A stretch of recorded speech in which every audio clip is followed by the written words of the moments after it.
Hi there. My name's John Buerger and I'm a certified financial planner professional.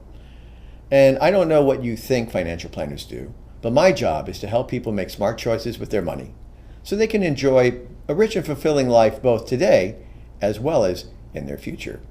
And it is with that perspective I wanted to take a moment and look at our country's finances. And I'll start with a statement. If you managed your personal finances the way our country manages its money, you'd be in jail right now. You'd also be broke, penniless, friendless, and likely miserable. Let's start with the debt ceiling debate.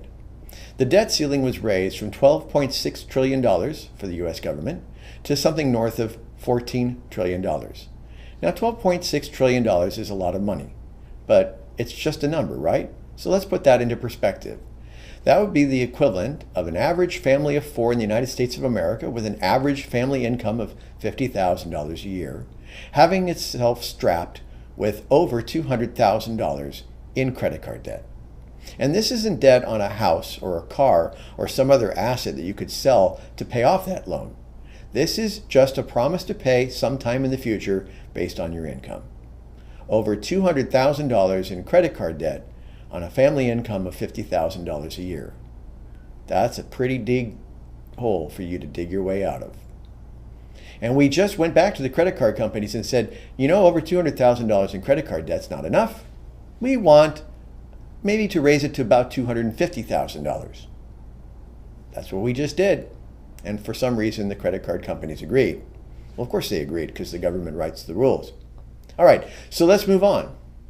We went through a debt ceiling debate and we were told that the debt ceiling had to be raised or else we would default.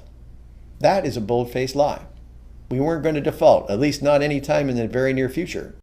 The U.S. government brings in about $200 billion each and every month in revenues.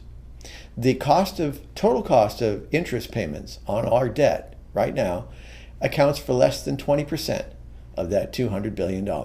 So we certainly could have afforded to pay off the interest costs on our debt each and every month for a long, long time. Not only that, the scaremongering about old people aren't going to get their Social Security checks and this, that, and the other thing isn't going to happen, that was blatant lies. There's plenty of money out of that $200 billion a month to pay Social Security, Medicare, pay for all of our troops overseas, and a whole bunch more. Yes, they can't pay for everything because we are spending more money than we bring in, but there's a lot of cushion there, and certainly the essential stuff, the people that really needed the money could have gotten it. No default, but we were told we don't raise the debt ceiling, we're going to default. To me, that's a lie. And then we went through this whole thing about, well, we're going to have to sacrifice greatly. $2.6 trillion has to be cut from the budget, and how difficult this is going to be. $2.6 trillion was never cut from the budget. I know the agreement says that. I know that's what the press says, but it wasn't $2.6 trillion cut from the budget.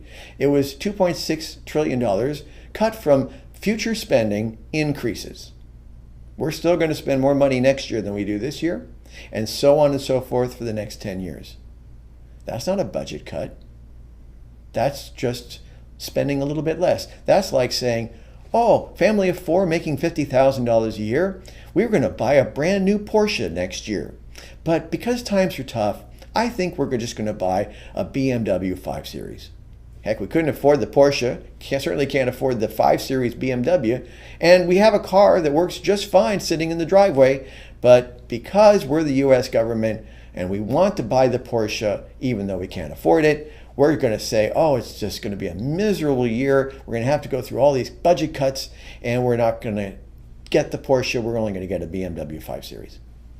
It's just crazy. That's another bold-faced lie. And the last one I want to talk about is this $2.6 trillion in deficit reductions isn't going to happen anytime soon. The total cuts, which is not really cuts at all, the total cuts in the budget for next year account for $22 billion. That's it. Not 10% of $2.6 trillion, which would be $260 billion, just $22 billion. After all, the politicians have to get reelected next year, so we certainly don't want to have any pain happening between now and then. All these lies and continued mismanagement of our country's finances eventually is going to end up with the demise of this country. It's got to stop somewhere, and I hope it stops sometime soon. But frankly, from what I see from mainstream media and from the U.S. government and the lies that they spew forth, it isn't happening anytime soon.